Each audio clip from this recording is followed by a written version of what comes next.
आज मैं आप लोगों को जो मूवी एक्सप्लेन करने जा रही हूँ इसका नाम है मिशन पॉसिबल। वेल आपने यहीं पे ही गेस कर लिया होगा कि ये मूवी जो है मिशन बेस्ड रहने वाली है, लेकिन मैं आप लोगों को पहले ही बता देती हूँ कि ये जो मूवी का मिशन था वो बिल्कुल भी पॉसिबल नहीं था, क्योंकि पॉसिबल तो उसे कहते हैं जो इजीली हम कर सके, लेकिन जो मिशन था उसके पॉसिबल होने के, उसके कंप्लीट होने के चांसेस मान लो आप 0.0001% थे। तो आप लोग खुद ही लगा लो कि ये कितना हार्ड मिशन था।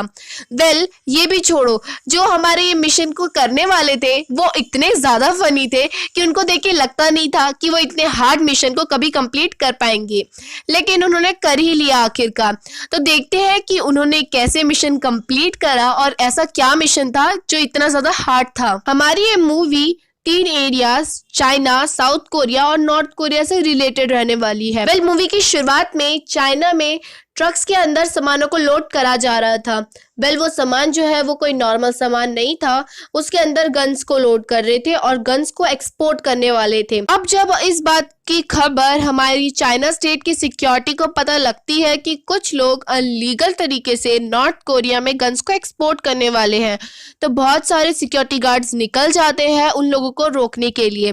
वेल ऑब्वियस सी बात है कि जो लोग गन को एक्सपोर्ट कर रहे हैं वो कोई नॉर्मल इंसान तो होंगे नहीं, और वो इजीली पुलिस के सामने अपने आप को सिलेंडर तो करेंगे नहीं। तो होता भी कुछ इसी तरह से है, वो लोग जो है सभी पुलिस वालों को मार देते हैं, और साथ ही साथ बाई चांस अगर कोई बच भी जाता उसकी भी वो लोग गुंजाइश बिल्कुल नहीं छोड़ते। वो लोग जाने से पहले उस जगह पे जो है बम को छोड़ देते हैं, जिस वजह से कोई अगर बच भी गया तो वो भी मारा जाए। वेल हमारे सिक्योरिटी गार्ड उन एक्सपोर्टर से तो अपनी जान नहीं बचा पाते, लेकिन जो एक बच भी जाता है तो उसे भी हमारे चाइना के एमएमएस डायरेक्टर जिंदा मार देते हैं। और इसका रीज़न ये था कि वो सारे के सारे जो गन्स थे वो साउथ कोरिया में एक्सपोर्ट किए जा रहे थे, वो भी एक स्मगलर के पास। और ऑब्वियस सी बात है कि उन्होंने जानबूझ के स्मगलर से पंगा लिया, तो उनके साथ भी कुछ भी हो सकता था। इसी गलती की वजह से हमारे चाइना के एमएसएस डायरेक्टर उस आदमी को जिंदा मार देते हैं। वेल जिसके बाद चीफ चाओ से हमारे एमएसएस डायरेक्टर कहते हैं कि हमें जल्द से जल्द इन स्मगलर्स का पता लगाना पड़ेगा, क्योंकि आगे चल के ये मुसीबत भी क्रिएट कर सकते हैं। वेल यहाँ पे हमारे एमएसएस डायरेक्टर इस स्मगलर का पता लगाने के ऑपरेशन के लिए एक ट्रेनी को भी चुनते हैं जिसका नाम था दाही। लेकिन चीफ चाओ को दाही के लिए थोड़ा सा डर था, क्योंकि दाही अभी सिर्फ और सिर्फ एक ट्रेनी थी और इस काम के लिए दाही ना ही एक्सपीरियंस थी और ना ही काबिल थी, और इसमें साथ ही साथ दाही की जान का खतरा भी था, काफी ज्यादा था वो भी, क्योंकि दाही को जो है स्मगलर्स का पता लगाना था, वो भी नॉर्मल स्मगलर्स ने गन स्मगलर्स का। चीफ चाओ ये बात एमएसएस डायरेक्टर को भी बताते हैं कि ये अभी सिर्फ ट्रेनी है, इससे अच्छा हमें किसी और को मिशन के लिए भेजना चाहिए। लेकिन इस बात से हमारे एमएसएस डायरेक्टर को कोई फर्क नहीं पड़ रहा था। वो तो उल्टा ये कह देते हैं कि कोई बात नहीं, एक मिशन के लिए अगर कोई यंग ट्रेनी शहीद भी हो जाएगी तो इससे कोई भी अंतर नहीं होगा। और यहाँ पे लास्ट में जाते टाइम चीफ चाओ ये भी कहते हैं एमएसएस डायरेक्टर से कि अगर बाई चांस दाही बच गई तो, जिस पे एमएसएस डायरेक्टर कहते हैं कि वैसे भी मेन काम उसका यही है कि उसे वहां पे जाना है, और रही बात बचने और मरने की तो उसकी तो बहुत ही ज्यादा कम चांसेस है बच पाने के, क्योंकि वो एक नॉर्मल ट्रेनी है। वेल अब सीन चेंज होता है जहाँ पे हमारी मूवी का मेन लीड सुहान अपने ही घर में चोरों की तरह घुस के कुछ ढूंढने लगता है कि तभी अचानक से सुहान के कमरे में एक पुलिस ऑफिसर डोपवू आ जाती है और आते ही एक फ्रेम को पलट देती है। वेल डोपवू और सुहान एक दूसरे को पहले से ही जानते थे। डोपवू की एक बेटी भी थी, लेकिन उसे कैंसर था और उसका ट्रीटमेंट चल रहा था। डोपवू को पता चलता है कि ट्रीटमेंट का कुछ पैसा किसी ने सबमिट कर दिया है, जिसे सुनते ही डोपवू समझ जाती है कि वो पैसे जो है सुहान ने ही पक्का सबमिट किए होंगे। इसी वजह से डोपवू सुहान के पैसे लौटाने के लिए सुहान के घर में आई हुई होती है। लेकिन सुहान डोपवू से शुरुआत में तो पैसे नहीं लेता और कहता है कि मेरे पास काफी पैसे हैं, तुम रख लो, वैसे भी मुझे यहाँ वहां से पैसे मिलते रहते हैं, मैं काफी अमीर हूँ। कि तभी अचानक से सुहान के घर में उस कमरे का मालिक आ जाता है और सुहान से पूछने लगता है कि तुम रेंट का पैसा कब दोगे, जिससे हमें यहाँ पे पता चलता है कि सुहान अपने पैसे बचा के जितने भी है वो डोपवू को देने में लगा है, मतलब दे नहीं रहा है, एक तरह से उसकी बिन बोले मदद कर रहा है। और सुहान ने अपना रेंट पे नहीं करा था। इसी वजह से सुहान अपने घर में भी चोरों की तरह एंटर कर रहा था। सुहान मकान मालिक को ये कह के वहां से भेज देता है कि मैं कल तक आपको सारा रेंट पे कर दूंगा। और अब डोपवू भी सब कुछ सुन चुकी थी, तो ऑब्वियस सी बात है कि सुहान अब डोपवू को ये झूठ भी नहीं कह सकता कि मेरे पास काफी सारे पैसे हैं, जिस वजह से सुहान अब वो पैसे रख लेता है और डोपवू वहां से चली जाती है।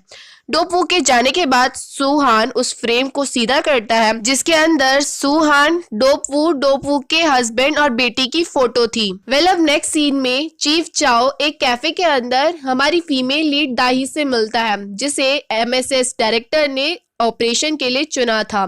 यहाँ पे चीफ चाओ दाही को एक बैग पकड़ाता है जिसके अंदर पैसे, सिम कार्ड और एक आइडेंटिटी कार्ड दाही का बना हुआ था। यहाँ पे साथ ही साथ चीफ चाओ दाही से ये भी कहता है कि तुम्हें पता है ना कि इसमें तुम्हारी जान भी जा सकती है, जिसे सुन के दाही बिल्कुल ही नॉर्मल रिएक्ट करती है, जैसे कि दाही को कोई फर्क नहीं पड़ता कि वो मरे या बचे।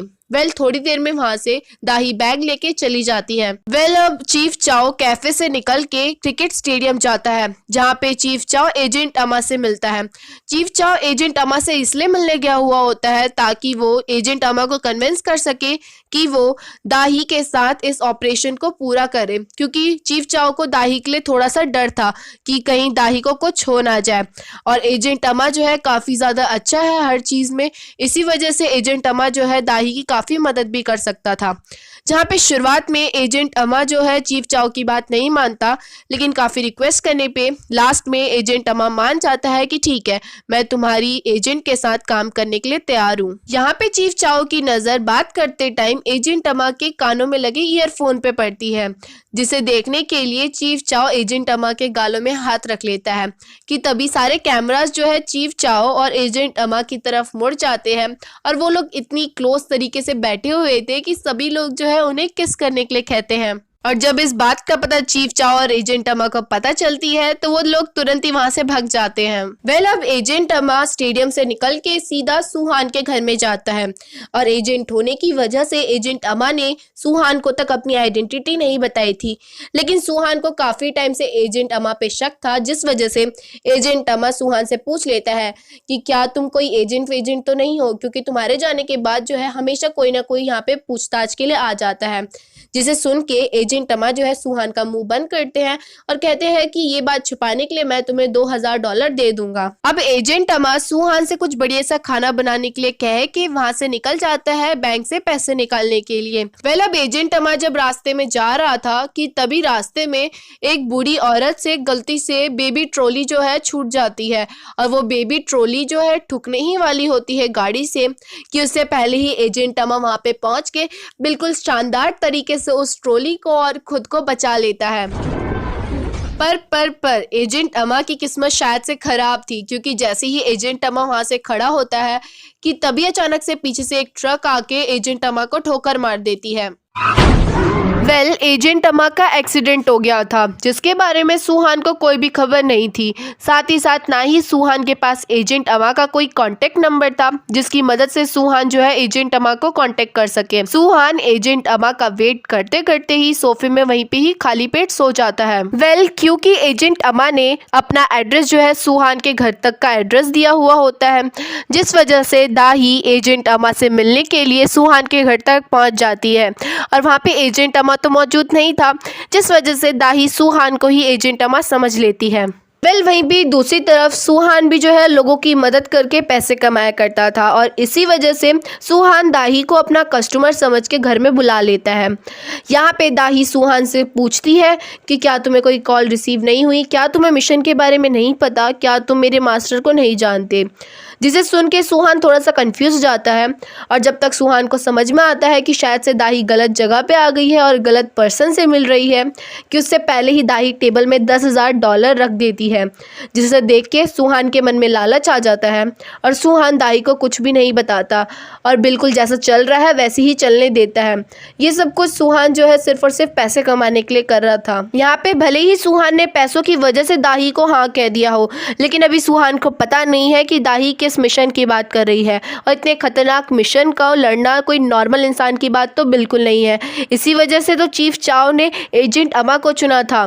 अब आगे बढ़ते हैं। दाही सुहान को मिशन के बारे में बताने के लिए ब्लैक बोर्ड यूज करती है, जहाँ पे दाही नोटिस करती है कि सुहान ने ब्लैक बोर्ड कचरे से भरा हुआ है। साथ ही साथ जितने भी स्केच पेन खत्म होते जाते हैं, सुहान उसे अच्छे से अलग से संभाल के रखता है।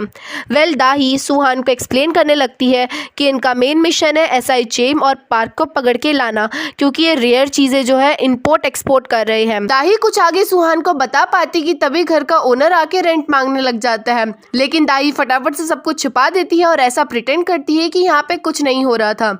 अब सुहान के पास तो काफी सारे पैसे थे, जिस वजह से 3 महीने की पूरा रेंट जो है सुहान एक बार में ओनर को दे देता है।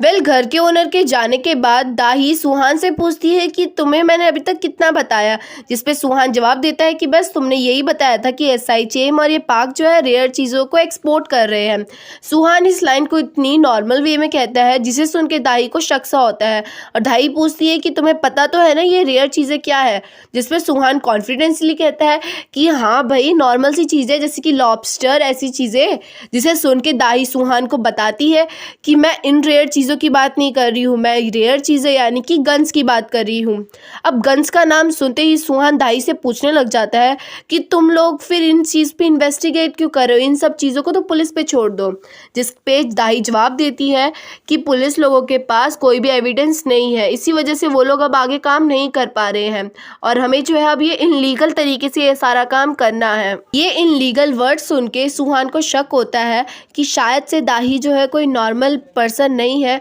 पक्का दाही जो है एनआईएस या फिर डीएससी में काम कर रही है। मैं आप लोगों को बता दूं कि ये एनआईएस और डीएसएस जो होते हैं, ये लोगों का काम होता है इन्वेस्टिगेशन करना, और ये नॉर्मल इन्वेस्टिगेशन नहीं, काफ़ी बड़े लेवल पे इन्वेस्टिगेट करते हैं। वहीं पे दूसरी तरफ सुहान की इस तरह की बातें सुनकर दाही को भी शक होता है कि कहीं सुहान कोई और तो नहीं है, लेकिन दाही कुछ बोल पाती सुहान से कि उससे पहले ही सुहान नॉर्मल वे में बात करने लग जाता है, क्योंकि सुहान को पैसे ज़्यादा इंपॉर्टेंट थे, भले ही सुहान को उसके बदले में काफ़ी कुछ करना क्यों ना पड़ जाए। अब दाही सुहान को कुछ आगे बता पाती है कि दोबारा से सुहान के घर में कोई आ जाता है। इस बार सुहान के घर में सुहान की कस्टमर आई हुई होती है अपने बेटे के गुम होने की खबर लेके। दाही और सुहान जो है जिस चीज़ पे काम कर रहे थे वो इस चीज़ के बारे में कस्टमर को नहीं बता सकते थे, जिस वजह से सुहान दाही को अपना असिस्टेंट कह के दाही को कॉफ़ी लाने के लिए भेज देता है। सुहान जब उस कस्टमर से पूछता है कि आपके बेटे की उम्र क्या थी, ये सब कुछ, जिस पे वो लेडी कहती है कि वो इंसान नहीं था, वो एक उनका डॉगी था और उसी को ही ढूंढना है। जिसे सुन के पहले तो सुहान मना कर देता है कि मैं नहीं ढूंढ सकता हूँ, क्योंकि आपको जो है किसी एनिमल डॉक्टर के पास है कि एनिमल जो ढूंढते हैं उन्हीं के पास जाना चाहिए। जिस पे वो लेडी जो है सुहान को एक बॉक्स खोल के दिखाती है जिसके अंदर जो है सोने का पिग बना हुआ होता है। और आपको तो पता ही है कि सुहान को जो है पैसे कितने अच्छे लगते हैं, उसे तो हर जगह से पैसे चाहिए, जिस वजह से इतनी महंगी चीज़ को देख के सुहान उस कस्टमर को हाँ कह देता है कि ठीक है, मैं आपके डॉगी को ढूंढने के लिए तैयार हूँ। अब कस्टमर तो चली जाती है, लेकिन सुहान और दाही के पास एक और मिशन के साथ काम बढ़ जाता है कि भाई उन लोगों को जो है डॉगी की भी खोज करनी है। खैर, अब दाही दोबारा से सुहान को अपना प्लान बताती है कि सबसे पहले वो पार्क के क्लोज जाएंगे, जिसके लिए वो पार्क की कैफ़े का मदद लेंगे। एक्चुअली में पार्क का एक कैफ़े है खुद का, जहाँ पे हर रात जो है तांगो डांस होता है। तो अब दाही क्या करेगी, वो जाएगी और जानबूझ के पार्क के साथ डांस करेगी, और इसी बीच में पार्क का फ़ोन निकाल के वो सुहान को दे देगी, और सुहान तुरंत ही उस फ़ोन में से सारा कुछ रिकॉर्ड निकाल के वापस से पार्क के पास वो फ़ोन सबमिट कर देगा। सब कुछ डिसाइड होने के बाद जब दाही वहाँ से जा रही होती है तो दाही के जाने से पहले सुहान दाही को बता देता है कि जो तांगो डांस होगा उसके लिए तुम अच्छे से रेडी हो के आना, क्योंकि वरना फिर हम लोग यूनिक दिखेंगे और जल्दी पकड़े भी जाएंगे। अब नेक्स्ट डे दाही सुहान के कहे अकॉर्डिंग काफ़ी अच्छे से रेडी होके आती है, और जिस वजह से सब लोग दाही को देखते भी रह जाते हैं। लेकिन वो लोग दाही को इसलिए नहीं देखते रह जाते क्योंकि दाही काफ़ी सुंदर दिख रही थी, बल्कि वो इसलिए दाही को देखते रह जाते हैं क्योंकि दाही की कॉस्ट्यूम काफ़ी ज़्यादा डिफरेंट थी बाकी लोगों से। एक्चुअली में तांगो कैफ़े में हमेशा डांस से पहले योगा होता था, जिस वजह से लोग डांस के टाइम भी और योगा के टाइम भी बिल्कुल कैजुअल कपड़े पहन के रखते थे, और दाही और सुहानी जो थे वो कुछ ज़्यादा ही यूनिक बन के आए थे, जिस वजह से उन दोनों की काफ़ी ज़्यादा बेइज्जती हो गई। खैर सभी लोग योगा करने के बाद डांस करना भी शुरू कर देते हैं और कुछ ही देर में वहाँ पे पाक भी पहुँच जाता है। उस टाइम पे दाही ऑलरेडी एक पार्टनर के साथ डांस कर रही थी और दाही चाहती थी पाक के साथ डांस करना, लेकिन दाही का पार्टनर भी जो है दाही को छोड़ नहीं रहा था, जिस वजह से दाही हल्का सा स्टंट अपनाती है और गलती में ही अपने पार्टनर की पैंट उतार देती है और जिस वजह से शर्म के मारे दाही का पार्टनर भी उसी टाइम वहाँ से उड़न छू हो जाता है। खैर दाही को पाक के साथ डांस करने का मौका मिल जाता है और दाही बिल्कुल शानदार तरीके से पाक के जेब में से चुपचाप फ़ोन निकालती है और बिल्कुल ही शानदार तरीके से डांस करते करते सुहान को फ़ोन पकड़ा देती है और सुहान भी वहाँ से वॉशरूम के बहाने निकल जाता है। सुहान वॉशरूम में जाके पाक के फ़ोन से सारी इन्फॉर्मेशन निकालना चाहता था पेन ड्राइव में, लेकिन पाक का फ़ोन जो था वो डब्बे वाला था और सुहान को पता नहीं था कि किस तरह से डब्बे वाले फ़ोन से इन्फॉर्मेशन निकाला जाए। खैर सुहान तो इधर से इन्फॉर्मेशन नहीं निकाल पाता, लेकिन यहाँ पे सुहान पाक के फोन में एक मैसेज देखता है जो कि पाक ने रिसेंटली सेंड किया होता है मिस्टर जियोन नाम के किसी आदमी को, जिसमें लिखा हुआ होता है पाक ने कि अगर तुम 2 दिन के अंदर अंदर मुझे कांटेक्ट नहीं करोगे तो मैं पुलिस को तुम्हारे बारे में सब कुछ बता दूंगा। सुहान तो कुछ निकाल नहीं पाता फोन में से, इसी वजह से सुहान वापस आके डांस करना शुरू कर देता है और फिर दाही और सुहान लग जाते हैं कि किस तरह से वो एक दूसरे को फोन पास करे और पाक के जेब में वापस डाल दे। सुहान और दाही जो है पूरी कोशिश कर रहे थे पाक के फोन को उसके जेब में डालने की, लेकिन इन दोनों की किस्मत इतनी खराब थी कि जिससे पहले कि वो फोन पाक के जेब में डाल पाते कि तभी पाक के फोन में किसी का कॉल आने लग जाता है और अपने फोन की घंटी की आवाज सुन के पाक जैसे ही अपने जेब में हाथ डालने ही वाला था कि तभी सही टाइम पे सुहान को आइडिया आता है और सुहान पाक को धक्का दे देता है। यहाँ पे दाही को भी हल्की सी चोट लग जाती है गिरने की वजह से, लेकिन फिलहाल तो सुहान और दाही बच जाते हैं क्योंकि सुहान जो है फोन को जमीन में रख देता है और पाक को भी इससे शक नहीं होता है क्योंकि पाक को ऐसा ही लगता है कि शायद से वो गिरा होगा और इसी वजह से उसका फोन भी जेब से निकल गया होगा।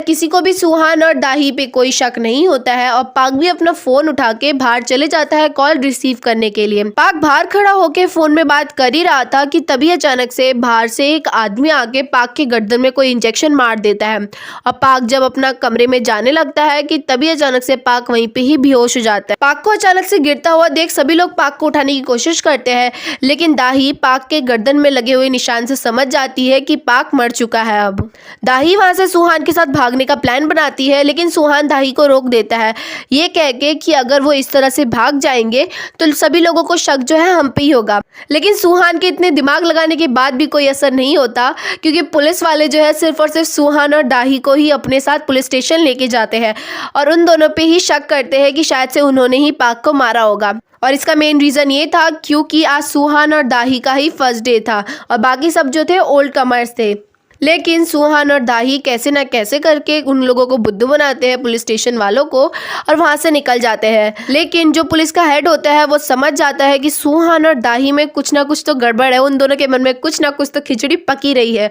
जिस वजह से वो पुलिस ऑफिसर कहता है अपने स्टाफ से कि इन दोनों पे नजर रखो। वेल अब घर जाते टाइम दाही सुहान से पाक के फोन के बारे में पूछती है, जिसपे सुहान दाही को बोलता है कि वैसे भी उसका फोन डब्बे वाला था जिस वजह से मैं कुछ भी कॉपी नहीं कर पाया। ये सुन के दाही काफी ज्यादा गुस्सा हो जाती है क्योंकि उन्होंने इतनी मेहनत की और ऊपर से पुलिस वालों के नजरों में भी आ गए वो लोग अब, और फिर भी लास्ट में उन्हें कुछ नहीं मिला। वेल अब नेक्स्ट डे जब दाही सुहान से मिलती है तो सुहान को न्यूज बताती है कि रोडियो मॉब के बॉस को किसी ने सबके सामने जो है गोली से शूट करके मार दिया, जिसे सुन के सुहान कहता है कि हमें इन सब चीज़ से दूर रहना चाहिए। लेकिन दाही और सुहान का मेन मकसद ही यही था कि इन सब चीज़ में और इन्वॉल्व होना और इस चीज़ का पता लगाना कि इन सब चीज़ों के पीछे किसका हाथ है। वेल अब जिसके बाद दाही सुहान से पूछती है कि क्या तुम किसी ऐसे इंसान को जानते हो जो अब इन सब चीज़ों के बारे में खबर रखता हो कि गैंग्स कौन कौन से है ये सब कुछ के बारे में, जिस पे सुहान हाँ में जवाब देता है और बताता है कि वो इंसान जो है $2000 लेता है लेकिन इसके बदले, जिस पर दाही सुहान को $2000 दे देती है और जिसके बाद सुहान जो है दाही को फॉर्च्यून टेलर के पास लेके जाता है। वेल यहाँ पे सुहान भी बिल्कुल गलत नहीं था क्योंकि दाही ने यही बोला था कि ऐसा इंसान जो हर चीज़ के बारे में जानता हो। शुरुआत में फॉर्च्यून टेलर दाही और सुहान को कुछ नहीं बताता, लेकिन जैसे ही पैसे मिलते हैं तो फॉर्च्यून टेलर सब कुछ दाही को बता देता है कि शायद से इन सब चीज़ के पीछे एक्स क्लैन का हाथ होगा, क्योंकि एक एक्स क्लैन ही है जिसे सबसे ज़्यादा फायदा होगा। ऐसा कोई भी गैंग नहीं है जो कोरिया में लड़ाई करवाना चाहता है सिवाय एक्स क्लैन के। अब इतना बताने के बाद फॉर्च्यून टेलर सुहान और दाही को जूस सर्व करता है, जहाँ पे सुहान से पहले दाही जैसे ही जूस पीती है तो उस जूस को थूक देती है, क्योंकि दाही को वो जूस में बिल्कुल भी मिठास नहीं लगती। और डेट चेक करने पे दाही को पता चलता है कि वो जूस जो है एक्सपायर है। और फॉर्च्यून टेलर भी इतना पागल होता है कि पहले तो उसे कहना चाहिए था कि नया जूस लेके आओ, बल्कि वो अपने सर्वेंट से ये कहता है कि ये जूस फेंक के आ जाओ। अब वहाँ से निकलने के बाद दाई डिसाइड करती है कि वो एक्स क्लैन के बॉस से मिलने जाएगी, लेकिन सुहान इस काम के लिए मना कर देता है साफ साफ, क्योंकि सुहान को अंदर अंदर काफ़ी डर था, और जो कि दाई समझ जाती है और सुहान को चिढ़ाने लगती है कि शायद से तुम डर गए, जिसपे सुहान अपने डिफेंस में कहने लगता है कि ये सब कुछ मैं तो तुम्हारे लिए कर रहा हूँ, मेरे को डर है कि कहीं तुम्हें चोट ना पहुँच जाए। तो दाई कहती है ब्रेवली कि मेरे को तो बॉक्सिंग आती है, मैं अपने लिए खुद लड़ सकती हूँ। सुहान लेकिन इन सब चीज़ को मजाक समझता है और दाई पे हंसने लगता है, जिस पे दाई एक मुक्का मारते ही सुहान के नाक से खून निकाल देती है। जिसके बाद दाही और सुहान पहुंच जाते हैं एक्स क्लैन के बॉस के पास और उससे कहने लगते हैं कि हमें पता चला है कि तुम ही ने ही रोडियो मॉब के बॉस को मारा है, जिस पे एक्स क्लैन का बॉस साफ साफ मना कर देता है कि मैंने ये सब कुछ नहीं करा, तुम किसी से भी पूछ सकते हो। यहाँ पे एक फनी सीन भी होता है कि जब दाही सुहान से कहती है कि एक्स क्लैन के बॉस को गिरफ्तार कर लो, तो उस टाइम सच में सुहान जो है हथकड़ी लाया हुआ था, और वो नॉर्मल हथकड़ी नहीं थी, उसके चारों तरफ जो है अच्छे से स्पॉन्जीज लगे हुए थे, जिसपे सुहान जो है वो एक्स क्लैन के बॉस को समझाता है कि हमने इसलिए लगा रखा है क्योंकि बहुत सारे लोगों ने कंप्लेन की थी कि ये सब कुछ लगाने की वजह से उनके हाथ में दर्द होता है, इसीलिए जो है हमने इन सब चीज़ को हटा के न्यू इन्वेंशन करी है। दाई एक्स क्लैन के बॉस से कुछ आगे पूछ पाती कि तभी अचानक से कुछ गुंडे आके एक्स क्लैन के बॉस को मार के वहां से चले जाते हैं। साथ ही साथ यहाँ पे एक फनी मूवमेंट होता है कि जब दाही ने सुहान के नाक में मारा था तो उसका खून का निशान जो है सुहान की टी शर्ट में लग गया था, लेकिन वो खून का निशान सुहान देखते ये समझने लगता है कि शायद से उसके शरीर में गोली लग गई है, और सुहान जो है फिर उसके बाद दाही के सामने बिल्कुल ही मरने का नाटक करना शुरू कर देता है। खैर अब एक्स क्लैन के बॉस तो मर चुका था, जिस वजह से दाही एक्स क्लैन के बॉस का फोन ले लेती है ताकि वहां से कुछ इन्फॉर्मेशन निकाल सके, और सुहान के पास एक ऐसा दोस्त था जो कि हैकिंग में एक्सपर्ट था, जिसकी मदद से सुहान जो है एक्स क्लैन के बॉस का फोन खुलवा लेता है। साथ ही साथ यहाँ पे सुहान एक पागलपंती करता है, सुहान को एक नॉर्मल सी टी शर्ट काफी अच्छी लगती है, जिसे सुहान जो है अपने फ्रेंड से ले लेता है। यहाँ पे एक फनी सीन होता है, जब दाई ने फॉर्च्यून टेलर के वहां पे एक्सपायर्ड जूस पिया था, उसकी वजह से जो है दाई का पेट खराब हो जाता है। दाई जो है हैकर के घर में ही फ्रेश होना चाहती थी, लेकिन हैकर का भी जो वॉशरूम था वो खराब हो रखा था, उसमें जाम लगा हुआ था, जिसके बाद दाई डिसाइड करती है कि वो घर जाके ही फ्रेश होगी, लेकिन सुहान इतनी ज्यादा धीरे गाड़ी चला रहा था कि जिस वजह से दाई जो है सुहान को किसी और रास्ते से लेके जाने के लिए कहती है, और वहां पे जो है रैंडमली किसी बिल्डिंग में जाके किसी के भी घर में घुस के वहां पे फ्रेश होने लग जाती है। साथ ही साथ यहाँ पे मैं आपको बता दूं कि वो लोग जो है किसी भी इंसान के घर में घुस गए थे, और वो भी उसके घर का ताला तोड़ के। मतलब सोच लो ये लोग क्या पागलपंती करे, वॉशरूम यूज करने के लिए ये लोग चोरी टाइप की हरकतें कर रहे हैं। अब फाइनली जो है दाई फ्रेश हो जाती है, लेकिन जैसे ही दाई हाथ धोने लगती है कि तभी दाई को अजीब सी स्मेल सी आती है, जैसे कि कोई इंसान काफी टाइम से मरा हुआ हो। ये स्मेल को सूंघते हुए दाई जैसे ही वॉशरूम का पर्दा हटाती है तो उधर जो है टब के अंदर किसी की लाश थी, जो कि 4-5 दिन पुरानी थी। और यहीं पे हमारा पार्ट 1 खत्म होता है। पार्ट 2 बहुत जल्दी अपलोड हो जाएगा, तो वीडियो को लाइक, चैनल को सब्सक्राइब करना मत भूलना। Thank you.